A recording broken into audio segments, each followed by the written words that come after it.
sure? No. All right, let's just jump on into it now. All right, here's the question. How far should we go to witness to people?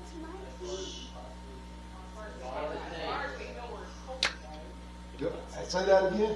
As far as we feel we've been told to go by the Lord. And then my next question is, are there places that we should not go to witness? I think I know where this is Hold going. on, well, just answer the question, don't jump ahead. Can I say an example? Well, can you, let's see, does it have to do with answering, are there places we should not go to witness? I think it depends on the person. No, Okay. it has to do with that, but it's an example. Okay. I'd like to mention this. Well, then jump ahead if you'd like. Let's see if we're in the same place. I don't know how long ago it was, but a guy, he went on a mission trip, I guess you call it, to an island of the people. You talking about John Chow? Is that him? That It like, is. I had no connection to that South Florida. Yeah, that's North Sentinel Island. It did. Now, I'll say this, and I just to jump ahead too, because yes and no, that's kind of not really where we're going. I firmly believe everything I've read and studied on that incident, I believe John Chow was doing what the Lord led him to do. I really do. I don't think he was outside of his bounds on that case. Not no place like that. You know, I did. But I feel like John Chow was doing what the Lord led him to do. And here's the bottom line. I've said this actually before. You know, a lot of people will say, well, he didn't show anybody Christ. Sure he did. He showed a lot of people Christ. I mean, a whole lot of people, including the people of North Central Island. They may not have gotten the gospel message as you and me get it from this right here, but they saw Christ. And that's the thing. So the question was, are there places we should not go to witness? Okay, and that's anybody else? Yes, no? Okay, all right. Let me ask you this, a little bit further into this. Are there people or circumstances that are beyond our witness?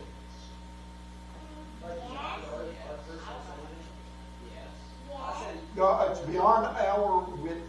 We don't save anybody. I know, that's what I'm saying. That's what I'm saying. Yes, he's beyond that. All right, yes, ma'am. Yes. Were you listening to our Sunday school class? No, why did you choose on this? We talked about some of Okay. All right, well, and believe me, this is what I've got, and it's probably not going to go exactly the way you think it's going to go, and maybe it will. It's just to tell you how the Lord works. I've talked before about times about things how I had no idea, and how in the world this coincided with this, that, or the other, because God puts things on our hearts.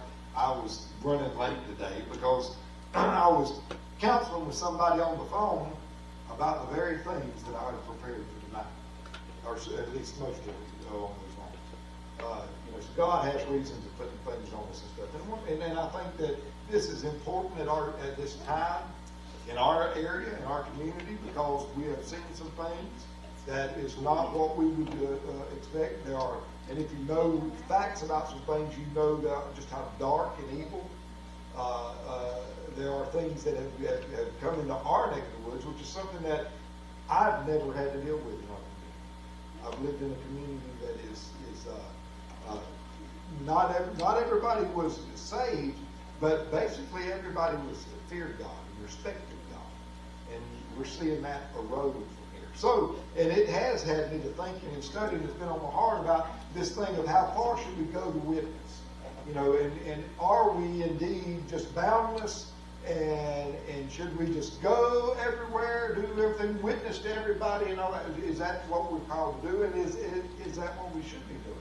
So I started looking into it. Now I'm going to read something that you're going to say, this don't really have anything to do with this, but it does, bear with me. And it led me into the rest of this. So the first verse I want to read to you is Exodus chapter 22, verse 18. Which you're going to say, why? Thou shalt not suffer a witch to live. Now, again, you might be thinking, now, what does that got to do with my witness and that kind of stuff? Well, let's bear with me. I want you to listen. First of all, this is something I had written down in my margin, like I do. And hey, just so y'all know, I bought myself a new Bible. I mean, I'm not using it. called the Note Taker's Bible. If you look at my Bible, you'll see that there's notes scratched all over the place. I now have a Bible that's giving me a little more room to do that. So y'all will have to hear more of my notes probably. But anyway, I wrote this in the margin. Evil must not be tolerated.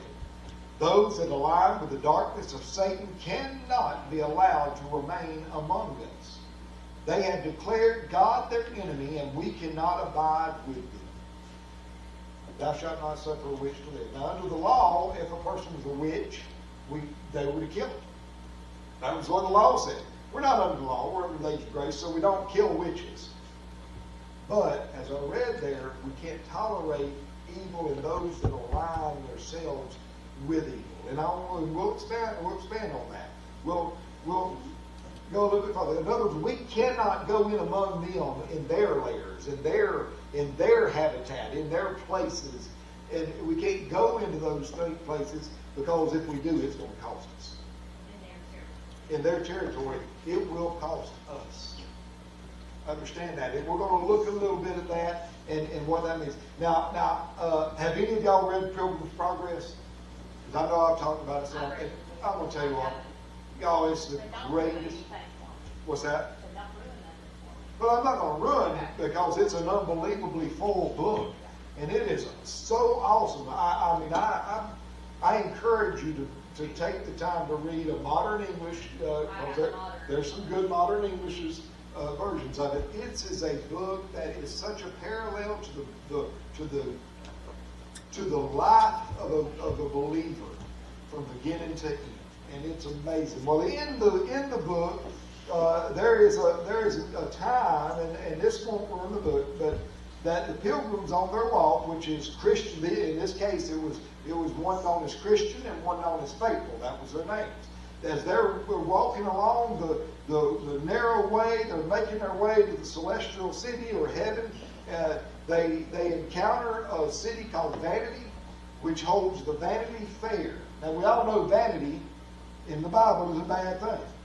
It's a concern more of ourselves than it is for anything else. It's vanity. We want these superficial things more than we want God and that kind of stuff. And in the Vanity, they held the Vanity Fair, which was this big old fair of debauchery and sales and this and that and other, whatever fills our selfish needs. This was what the Vanity Fair offered to you. Well, Pilgrim and Faithful have to make their way through Vanity Fair. Now, and this is not exactly the same, but it does have to point out consequences of going into places.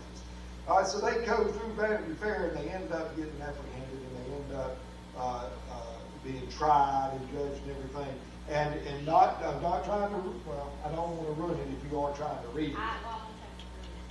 Well, you got a little ways to make it to Vanity Fair. Yeah, so here's the thing. Somebody dies. And it is because of them, they're being a Christian and being in a place that they shouldn't be. Now, when I say a place they shouldn't be, in this case you'll read that they didn't really have an option of going through the city, but it is still the fact that there are effects for Christians being in places of darkness and evil. And that's what I'm trying to get you there. But we're going to use something else in the Bible to point this out as well. If you'll turn to the book of 2 Chronicles, go to 2 Chronicles chapter 35. And I didn't get the marker, write anything down hardly. I kind of was running behind. And in chapter 35 of 2 Chronicles, I'm going to read verses 20 through 24. Y'all know who King Josiah is? Who's King Josiah? Who was he king? What was he king over? What kingdom? No. There you go. That's it. He was what? Yeah. Yes, he did. You know a lot about Josiah. He had one of the most evil kings of Judah. I said Judah. Oh, I didn't hear you. I'm sorry. Yeah, y'all know I'm dead. Got to speak up. But and so anyway, Josiah's the youngest king. What was he, 7 years old when he began to reign? And Josiah was a godly man, a king. There was a great priest there to help him along. He was the guy found that read, once they remodeling the temple, they find the book of the law, they read it, and he just, he does everything he can to make Judah godly again. And he does all of this. But Josiah was an awesome guy. Listen to this though. Josiah, in the book of 2 Chronicles, verses 20 through 24. After all this, and that was after the reading of the law and him cleaning up the land of Judah, after all this, when Josiah had prepared the temple, Necho, king of Egypt, or Pharaoh of Egypt, came up to fight against Carchemish by Euphrates, that's the river. And Josiah went out against Necho, king of Egypt. But he Necho sent ambassadors to Josiah, saying, What have I to do with thee, thou king of Judah? I come not against thee this day, but against the house wherewith I have war. Listen to me. For God, big G, our God, commanded me, Necho, to make haste, forbear thee from meddling with God, who is with me, that he destroy thee not. Nevertheless, Josiah would not turn his face from him, but disguised himself, that he might fight with him, and hearkened not unto the words of Necho from the mouth of God, and came to fight in the valley of Megiddo. And the archers shot at King Josiah. The king said to his servants, Have me away, for I am sore wounded. The servants therefore took him out of that chariot, and put him in the second chariot that he had, and they brought him to Jerusalem, and he died, and was buried in one of the sepulchres of his fathers. And all Judah and Jerusalem mourned for Josiah. Josiah was not supposed to go there. God had told him not to go there. God told Necho, the king of Egypt, tell him to get out of here, go away, because he's not supposed to be here. He's not supposed to come here. He's not supposed to be here. What did it cost Josiah? It cost his life. Was Josiah still a godly man? Absolutely. I mean, it literally says Josiah was the godliest king there was. And he was still a godly man. He was still godly king. And some even go into the fact that, you see, Judah was cursed, to go into captivity because of Manasseh's great evil. And therefore, God had promised Josiah, you will not be alive when I take him captive. So some say, well, he died there because God was ready to take him into bondage. But the bottom line is Josiah died because, as a Christian, he went where he shouldn't go. He did what he did. So that's what I'm saying. And that's what my point is, because Mandy answered correctly a while ago. She said, only the places that we feel led to that we should be there. All right, Josiah was led not to be there, yet he went anyway. All right, so what you have there is a case of what happens when we try to go to places that we shouldn't be. And so that would mean that there are times that there are people that we don't go to, that we don't do. We're not supposed to. God hadn't sent us there. Now I want to read you something there. And you say, but why?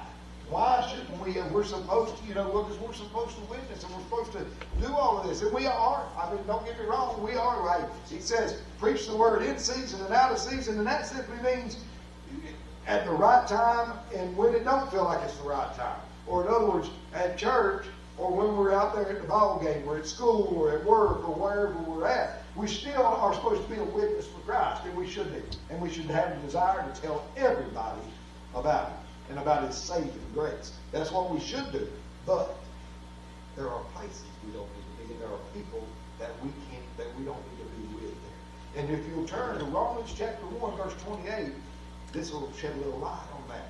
And even as they did not like to retain God in their knowledge, God gave them over to a reprobate mind to do those things which are not convenient. If you keep on reading, it talks about all kinds of sinfulness. But I want you to key on this. What does the word reprobate mean?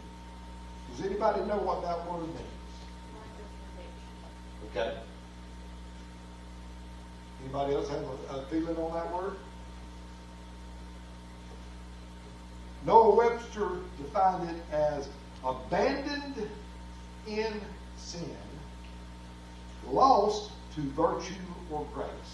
Or in other words, Savior. When God gives you over to a reprobate mind, He has given you over to the sin that you so desire, and He allows you to live that. And I also think, and not that God can't give you the willpower and the strength to be in any situation that He has guided you to. I still think you have to guard your heart and guard your mind. And if you have a weakness, like if you, we all have our weaknesses with sin. You must be reading that. And so we have to choose wisely how we minister to others. Yes. Based on who we are. Not planting ourselves in situations where we may be compromised because of our weaknesses. That's right. And that's exactly where this is going. So you are dead on. Not all are reachable. And I'm going to say this. None are reachable in those places where they are fully committed to their reprobation. Reprobation. Condemnatory sentence. Rejection. When they have been given over that reprobate mind, they have been condemned. You will not reach them. And when they are gathered in their places, With their like-minded people. they are going to overpower you. Yeah.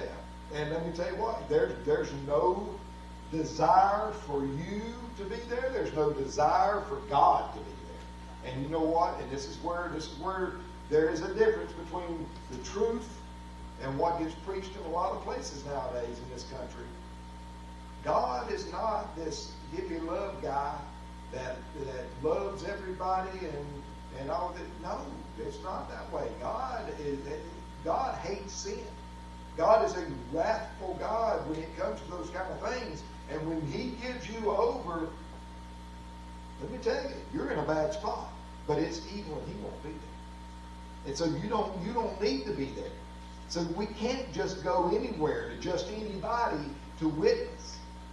But it's like Manny said in the Word here, where God leads us, we can go. And now some of those places may look like something we don't think we should be in. And that's the bottom line truth. So understand that when God leads you there, it's all right. But if He ain't leading you there, don't go. Don't go to those places. I mean, it's as simple as that. And if you want to know the difference in those places, pray and study His Word. He'll let you know where those places are that we need to be. Because we do have places that we need to be. He'll lead us away from that. Let me read you something. Hebrews chapter 12, verse 1. Wherefore, seeing we also are compassed about with so great a cloud of witnesses, listen to this part, let us lay aside every weight and the sin which doth so easily beset us, and let us run with patience the race that is set before us. Just like you was talking about. We all, everybody, has something that is easier to get to us. Things that we would struggle with. Things that we have struggled with. Maybe we don't struggle with it anymore. Maybe God's taken it from us. But it's still that thing that was our weakness. You know, whatever it may be. And there's so many different things that it can be. But there is a sin for each and every one of us. Something sinful that does. That was our hard thing. For a drug addict, it's the drugs. For an alcoholic, it's the alcohol. For a sex addict, it's the sex. For a workaholic, it's the work. And you say, what? Yeah. I mean, when we make work that much of an idol, then that becomes the thing that it so easily besets us. So we have to be careful about what kind of work we go into. There's all of these things that so easily beset us. But let me tell you something. This is something that you're not going to. It's not popular a lot of times. If you're a drug addict, if you were a drug addict, and see a lot of people say, I'm always a drug addict. No, you're not. If God delivers you from it, you're not an addict. Understand that. What God takes away is taken away. You're no longer you're not that. Yes, ma'am. But I think there's a certain level of remaining humble. No. And saying, this is my thorn in my side. Yeah, okay, and that's where that's exactly right. You are not an addict anymore, but that was your weakness. 99.9% of former addicts have no business going into places and ministering in the world of addicts. Now, there are some that's what God has put them through it for, and that's what they're for. They need to be in there.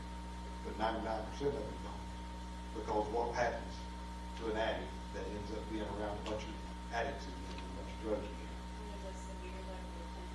Oh, yeah, to a point that's unbelievable. They fall. And so, even though they meant well, and even though they meant to go in there and be a witness for the Lord Jesus Christ, they end up being just the opposite. Because when they fell through, then Even if they don't completely give in to that temptation, let's just use the drugs or something. yeah, and that's If they use, I still think it's crippling because I still think they're going to wrestle. that's So now, the sin is you're spending your time, your fellowship with God wrestling over this thing that you had already put away because of those experiences you struggled with. So I think And that that's- rather than furthering the, you know what I mean? Like No, you're saying it exactly right. That's the key. Is that and don't get me wrong. Yeah, so there are people that are God intends for them to minister in the field of sin that was their weakness. There are people that way, but most of the time that's not the case. And understand. The enemy is like very Oh, he's crafty. He's cunning. He knows what. But that's why do you think? Here's the thing: each and every one of us are born with a sinful nature, and we have something that Satan figures out is that weakness for us. He realizes, okay, this is the thing that gets this. This is what gets shamed. So I'm going to present every opportunity.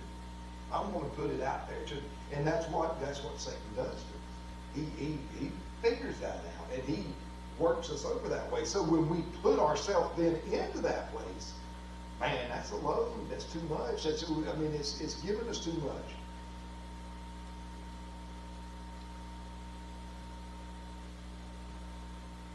If the Lord places you there, go there. If He don't, and you're going to know, and when you say, I'm not sure if the Lord's leading me there, I find it a little hard to read a little more. He'll make it very clear. He will. And I can promise you, if it is an area that was your weakness, more than likely that's not where He's put you. And He may be, but most of the time that's not where He's put you. Understand that. In the book of Ephesians, chapter 4. Come here. My old hands don't work quite as good as they used to. Ephesians chapter 4, I'm going to read to you verses 17 through 22. This I say therefore, and testify in the Lord, that ye henceforth walk not as other Gentiles walk, in the vanity of their mind, having the understanding darkened, to be alienated from the life of God through the ignorance that is in them, because of the blindness of their hearts. They don't know God in their hearts, who being past feeling, have given themselves over unto lasciviousness, to work all uncleanness with greediness. That goes back to that Romans 1:28 we just read. But ye have not so learned Christ. If so be that ye have heard Him, and have been taught by Him, as the truth is in Jesus, then ye put off concerning the former conversation the old man, which is corrupt according to the deceitful lust. And be renewed, well, I want to read that, and be renewed in the spirit of your mind. He's saying, get away from that was your problem. Get away from that. Don't be involved there. That is the former you. That's the former walk of your old life. And that was corrupt. It was corrupt. It was bad. It drew you. It addicted you. Those deceitful lusts. It drew you to it. Stay away from that. That's what Paul was writing there. Stay away from that. Don't go there. Don't be involved in that. Stay away from it. So you see that's somewhere you've got to remove yourself from your old haunts and your old habits. Because if you don't remove yourself from it, then you're going to be drawn back to it. And just like Wendy said, even if you don't submit to it, you struggle with it. You're fighting with yourself over it. Let me tell you, I've watched people talking. I've seen it. I've seen people that had been hooked on drugs, and I'm using drugs tonight because it's an easy one that we all have some tie to, and I've seen them not want to do it, but I've seen them just eating them alive to just try, just to do it again. And I'm not talking about those that are withdrawing. I'm talking beyond the withdrawals. It's going past the physical, and now it's in the spiritual, and in the mental, and it's just drawing. So I've seen that happen, and I've seen too many. I've seen men that become preachers that at one time in their lives they had problems with chasing women, and then they get in ministry and they start working in areas that has to do with infidelity and all like that, and the next thing you know, there they go again. Because they're lying, because they shouldn't be doing that. They didn't need to minister in that field. They need to get out of that way. Let somebody else do it. I've seen ministers do the same thing with drugs, with alcohol, with any list of sins that you want to make. Pastors, guys that stand and preach the word, and then go back into the field, into that field of ministry that was what beset them so easily, and find themselves right back in. Stay away from it. Get away from it. It's not going to do you any good. It is not. You're not going to be winning souls for Christ most of the time like that. You're actually going to be deterring people from Christ, because when they see you, the Christian, fail, guess what? Ain't nothing to that God thing. Yeah, it's all a bunch of baloney. Mr. Goody-Goody Two-Shoes there, look at him. And we simply, rather than going in and doing the work of Christ, we have worked against Christ. Actually, you call it guiltless sin, and they see, No, you do cause them. That's in church. That person is all in church. You do cause them. Maybe I can too, and then That's what you do. Listen to me. Here's the thing. It's serious to call yourself a Christian and tell people that I'm a Christian. When you say I'm a Christian and you announce that to anyone, you have the responsibility to be Christ-like. It's our jobs then. It's what we're called to do. Now, are we going to fail? Yeah, we sure are. But don't be afraid to admit your failures. Especially not to God, because you need to. You got to admit them failures to God. But if you feel like you have been the stumbling block for somebody, go to them and say, hey, I'm sorry. I realize I may have messed you up. That'll make the difference in that witness that you've had. In Proverbs chapter 4, verses 14 through 17, it says, enter not into the path of the wicked, and go not in the way of evil men. Avoid it, pass not by it, turn from it, and pass away. For they sleep not except they have done mischief, and their sleep is taken away unless they cause some to fall. For they eat the bread of wickedness and drink the wine of violence. I promise you, if you're still trying to mingle in that old crowd, or if you're trying to go out there and witness in that old crowd or something along that, there's one thing they want. They want to see you better. They want to see you come back to doing those things. Listen, that reprobate person, there's nothing they want more than to come to you as a sinner in that sinful lifestyle. That's what they want. That's what Satan wants. Satan wants you to go to the lake of fire with him. He don't want to go by himself. He wants to take everybody he possibly can. And when you have that reprobate mind, and you are like that, or they are like that, and then you try to go to them and help them, they're not. The only thing they're doing is working on against you, trying to drag you back in. Solomon had the wisdom to know. I wished he would have listened to his own advice. But Solomon realized that you stay away from it. Stay away from that evil. Paul would even describe that evil as that sin that so easily, essentially, actually I was in Hebrews, that particular verse, which means that we don't know for sure who wrote that, but that's all right. God gave that. And he said, stay away from the evil that so easily besets us. We stay away from evil, period. You say, how do I witness? Well, you can witness without being a part of the evil. And, go ahead. Well, what would take me on saying that there's somebody who does not believe in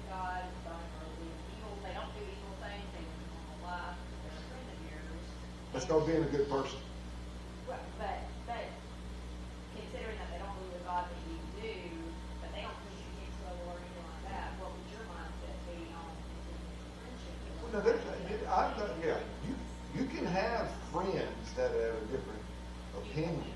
Understand that you still have to have a separation line. That you know what I mean? Because the truth is, we've all got friends that are not Christians. Every one of us do. And I'm not telling you don't be friends with people. But and I'm not saying. Yeah. And now here's the thing we got to understand. I mean, I have friends that I know I can't do things with them. I can't do things with them because they're. Or I have to limit how much time I spend with them. Absolutely. Like I love them dearly. Absolutely. Put Yes. guardrails up at the situations I'm going to hang out, or like it's going to be very, very time-wise, the way. And you also have to look at how many more of those friends join in. So it's when, and see, that's where we have to really find. You know, it's one thing for a one-on-one friendship with a believer and a non-believer. But then when a group of non-believers come in, I'm going to tell you, even some of your best buddies, when that's a large group of non-believers, you start having to make decisions. Right, I agree with that. I even recently said to my husband, I don't know that I can continue in this friendship with this person because I'm starting to feel like my influence on their life is not outweighing Their influence on mine. like I tell my boys all the time, there is a fine line between you being a good influence and them being a bad influence. And that line is really hard as an adult, first of all. It is hard. It is But even you'll feel harder it. as a teenager. But I felt that. And then there was a shift the next day. It was almost like I was questioning something and I was like, not yet. There you go. You're not done there yet. And you may not be, and that's the thing. But understand that you can't just go anywhere to do that. There is a place that you have to draw lines on, and it's as simple as that. And if you want a little proof on that, listen to what Jesus Himself said in the book of Matthew, chapter 10, verses 14 and 15. He's talking to His apostles, the guys that would be the apostles, His disciples. He's about to send them out, and He's giving them some advice. And in verse 14, it says, "And whosoever shall not receive you, nor hear your words, when you depart out of that house or city, shake off the dust of your feet. Verily I say unto you, it shall be more tolerable for the land of Sodom and Gomorrah in the day of judgment than for that city." It's not just that city, it's those people. It's that, you understand, when they reject your witness, Jesus Himself says, you've done what I want you to do. You carried the message. Walk away from it. You know, and it's just that feeling. You'll feel God will lead you to that. But that really goes into this idea, and I'm not going to lie. What got me really going on this was the Soul Fest deal that happened recently. And you know, I've actually had quite a few conversations with several people concerning things about it. I won't go into depth in any of that, you know. But all of it comes together to make me understand that there in something like that, in an event like that, we as Christians have no business carrying the gospel into that kind of thing. And that's that. And I mean, for me, it's a very obvious thing. Now, that's not for everybody. I mean, there are people that really, you know, that believe, and they believe for just misguided or maybe don't know enough that think that, yeah, I'm supposed to go into anywhere, into anything like that. Even that, I'm supposed to go with. Y'all, let me tell you, something like that, that is what you call reprobate minds. That is people that is had an opportunity to choose between the light and the dark, and has chosen the dark, or in other words, chosen against God. God then gives those people, look at Romans 1, God gives them people over to that sin, to that desire, to that darkness. You've got the business there. Yep. Okay.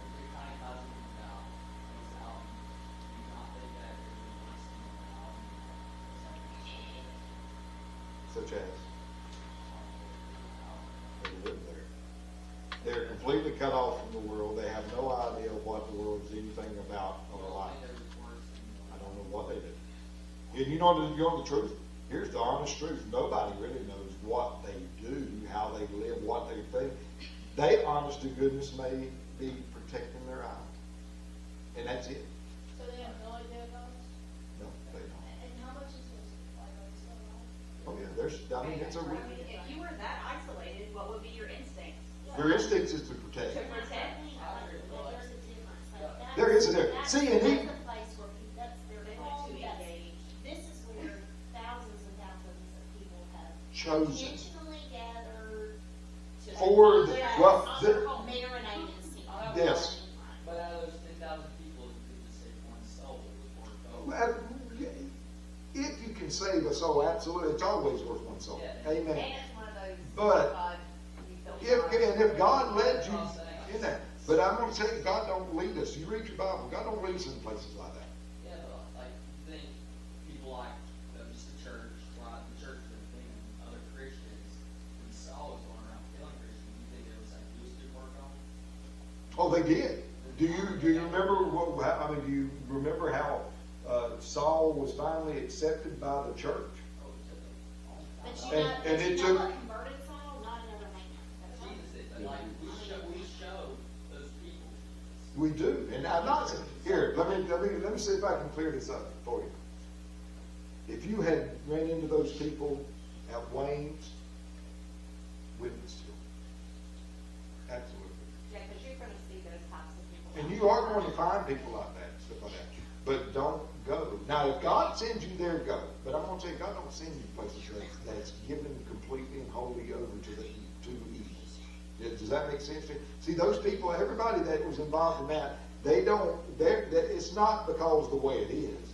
It is because they have made a conscious decision that they will follow their sinful lust over God. Do you understand what I mean by that?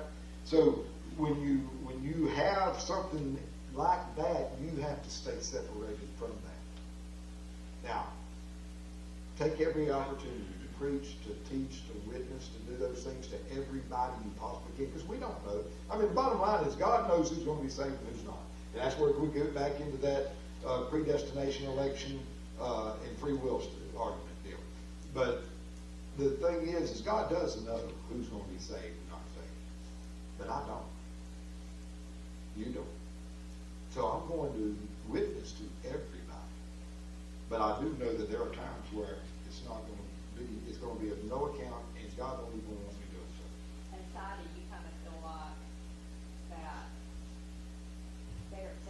even to me, I feel like there are probably some, and maybe you're thinking this too, maybe there are some naive people who somewhat know what they're going into, but don't fully know what they're going Yeah, into. that's what I feel like. And That that soul would be- fest, what did they say? There was like 5,000, 10,000. No, well, actually, one of the numbers I heard was up to 17,000. Even, well, wait, but 17,000. they end up letting more people in. Yeah. I guarantee there was one person in there that was on the line. I will guarantee you there's probably one person in there that will be in heaven. Yeah. But the thing is that we don't. Let me see if I can make this like this. In war, a general or an admiral, whatever the case may be, when he's going to have to fight the enemy in a battle, does he just go fight that battle anywhere? What's he looking for? He's looking for strategic advantages in location and everything. You know, like, all right, so if you're on a naval ship and you are going to the enemy to engage in war, and the enemy controls all the land around, let's just say, the Suez Canal. Am I going to take my carrier into the Suez Canal so I can go up there to the Mediterranean Sea to fight with him right there? Or am I going to stay back and draw that enemy to me in order to have advantage myself rather than give him the advantage? Does that make sense? You have to do the same way in this. It is spiritual warfare, and it is. Now, it's not like you were, you know, all armored up and fighting like, you know, physically, but spiritually it is a war, and you have to make the right decisions in the battle. And one of those decisions is to stay out of those bad places. Let me tell you something else. Psalm 23. It says, yea, though I walk through the valley of the shadow of death, you don't mind. But does it say, yea, though I camp in the shadow, or in the valley of the shadow of death? Yea, do I live in the valley of the shadow of death? Yea, though I walk through the valley of the shadow of death. God's going to protect you wherever you go, even if it's places that you go on your own. But now remember Josiah, he protected him. He took him on ahead. But he's going to walk with you, he's going to protect you, but he's not going to, he don't want you just hanging out there in those places. Because it's not, you're not going to be effective. You can't be effective. The only way you can be effective is God puts you there. If God leads you to go to a place like that, you go. Make sure God's leading. Otherwise, if you make sure you go and witness what God sends you to go witness. And He does send some people to some places that's pretty rough. There's a lot of missionaries that's lost their lives throughout the history of the world going to take the gospel to places that are hostile. And as long as God led them there, hallelujah. And did somebody see Christ? Yes, they did. And that's just about right. If God seen it, somebody seen Christ. Yes, ma'am. But I also think too, there's a difference between just outright hostility and complete evil. And there is. I mean, when we choose evil, it's kind of like this. I don't mind my kids watching a scary movie, but I do mind my kids watching an evil movie. Yeah. And there is a difference. If it's evil, it's not playing in my house if I've got anything to do with it. If it's scary, that's fine. I don't care. That's good. I get a kick out of scary stuff. But it's the same thing. Hostilities is one thing. Evil, when you choose evil, that's a choice, and it is bad. And we don't need to be there. I mean, unless God places us there, we do not need to be there. And even Jesus Himself said, when you don't need to be there, not the dust off your feet. Or in other words, leave there, wipe your hands clean of it, walk away. That's what Jesus is telling you. And He'll lead you. And let the Lord lead you. Not me, let the Lord lead you. I'm going to let the Lord lead me to go where I need to go. You got to let the Lord lead you where He wants you to go. And that's what we got to do. But we have to remove ourselves from the evil. And we have to remove ourselves from where that's the choice. And I'm going to tell you, God don't send you to the place where evil is the choice. Does that make sense? Okay. We don't know who God will save, but like I said. And that's why we do preach and teach and witness to everybody that we can. Do so. Always be proud to talk about the Lord Jesus Christ. But when you feel something telling you not to talk about it, leave it alone. Because there's places that we don't do. Go where He leads you. Witness where He leads you. Stay away from the evil. And unless He sends you into evil, stay away from it. That's the key to your witness. So yeah, there are places, there are people that we don't witness. And it's about as simple and easy as that. Any questions, comments? Anybody want to add anything else yet? Oh, you got your hand up? So what do? You witness to everybody? No.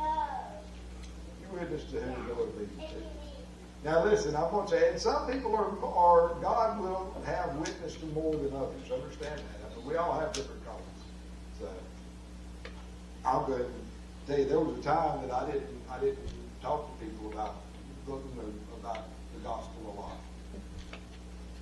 Now I find myself preaching on the job site sometimes. But that's what God's got me doing. He's got me. That's what I do. That's what I'm called to do. You may not be called to that. Your witness and ministry may be something completely different. Sometimes it might just be seasoning things a little bit with salt. That's right. And that's Just a little bit. Sometimes Sometimes it's just as simply saying, well, hey, and you know what goes a long ways with people? When somebody's telling you about their bad day or their bad week or their sick family or something like that, and you just look and say, hey, I'm going to be praying for you. I can tell you, that makes a mark on some people that you would never believe.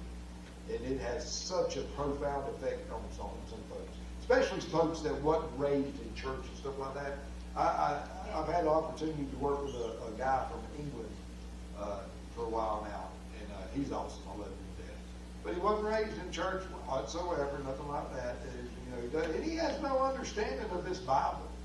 And every now and then I get to make I do plenty of preaching, but every now and then I get to tell him something like, hey, I'm going to be praying for you, or praying for your kid, or praying for my dad. And he's finally got to where he'll respond, I really appreciate that. So it's those little things that, and because he appreciates. Or simply as far as saying, well, this happened because of God. Or, something so simple as saying, well, I'm blessed by the Lord. Because the Lord blessed me. That's right. Jesus, that wasn't me. And then believe me, that's a big one for me. It's Jesus. It ain't me, boys. Because I find that gets more people being like, What do you mean it ain't you? You did this, you did it. No, I didn't. I'm not capable of it. And then what a lot of times things like that opens the door to a deeper witness of the gospel. All right. Anybody else? Well, then let's do some prayer requests. Yes, sir. Everybody traveling on the road and the next Monday and Friday. Keep all our kids and parents safe now. And my grandma.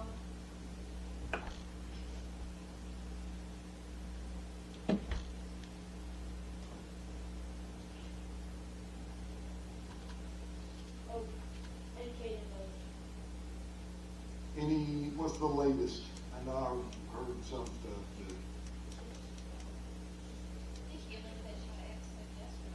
She was in the hospital yesterday morning, and she had her vaccination run, and she called from her primary doctor today, and they're referring to the hospital. She didn't have any after the first, or even after the second, that was the third. Yeah, but they're going to be slow. Every time they come out vaccine, so there's something else. It's definitely Wrong, like that. right. Let's be praying for old Burbridge. She's in the meeting. Yes, sir. Hold on. Yes.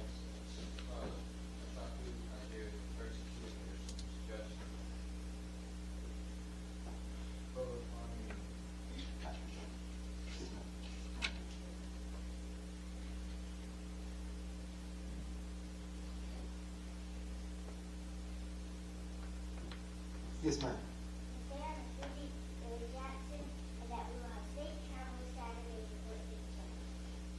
Fort St. Joe.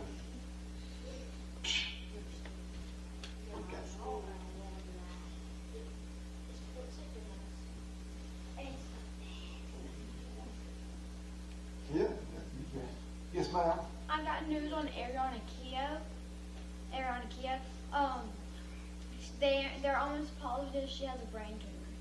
Well, let's keep her in prayer and let's hope and pray. That's not the case. Yeah. And, the Stafford family, Jeannie Stafford, they got a call last night.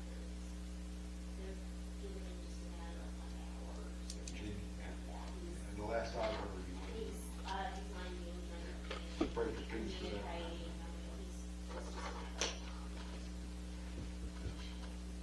Lord willing, I hope. remember Kenny. Yes. She put today that, tomorrow he's gonna be doing his fourth, treatment, after the treatment tomorrow. Fourth and final. I think so. It's final before, as far as they're going to do scanning again. Right, and then he's gonna be re-scanned, and she's asking for everybody to pray, maybe. Yeah, y'all pray for us. Just do remember Kenny and ask the Lord to give you. Yes, ma'am. Graduation is tomorrow. All the schools. It's In Copper Springs, it's all closed tomorrow, and then Savannah, but it's on the road, and then water, traffic.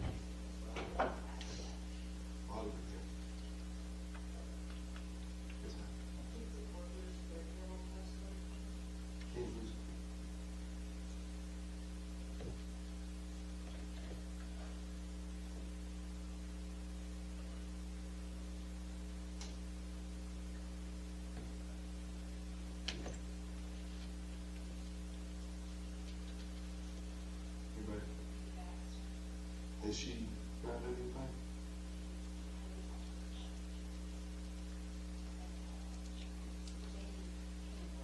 Oh, yeah, Danny, I heard he's needing somewhere.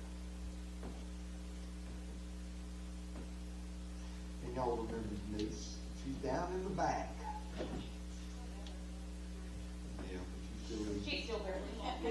She feels better. But believe me, she is definitely better today than she was yesterday. I feel better too. What? Hey, you're not the same. Yeah, but my That's, back. that's still better too, my back's hurt. Well, buddy, I'm glad you're back. There we go. I lay Like, down, he thinks it's like every. like today, I lay down, sat on the floor, and I just decompressed. Maybe Denise, you need to follow Will. Lay down on the floor and decompress. Oh, there she goes. I was like that. That's mean, man. That's so mean. I like that. What? What did you say? I don't think she'd get back there. In. But that ain't mean, that's because her back hurts. I didn't think about that. Yeah. Continue to remember Jim and JT, and I have unspoken. What is it? The last I heard, this was a couple, I don't know, maybe a month or more ago, that he needed to travel to do treatment, and he's been back and forth all the time. I have no idea what the. All right, well, let's just keep praying. Anybody else? Yes, ma'am. Continue to remember David's mom, Vicky's mother-in-law. She had her second round last Wednesday and did much better. Thank the Lord for that. Yes.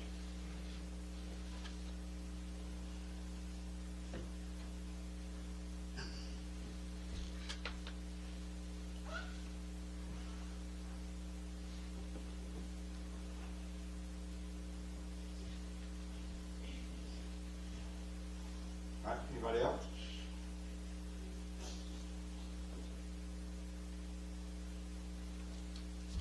Yes, sir.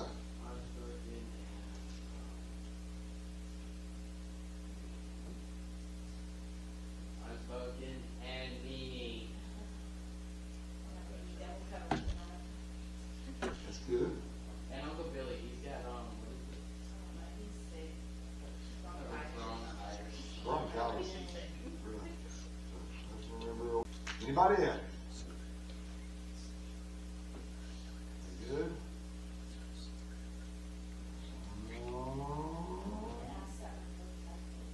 Okay. All right. Well, let's pray. Me. Well, you know what? You go right ahead, Cam. Go ahead. Y'all bow your heads. What? Oh, do you want to pray too? It's fun. All right, y'all bow your heads. Lord, thank you for today. Thank you for all the many blessings you give. Thank you for blessing us with another day and another good day, Lord. Thank you for everybody that showed up, Lord, and anybody on the prayer list, please help them, Lord. I pray for Kate and Burgess, who's going through a hard time, Lord. Please just help her. The guardian angels around us, keep us harm to his evil. Wash this house in the blood of the Lamb. In his name, amen. Amen. Yes, ma'am. Is Hank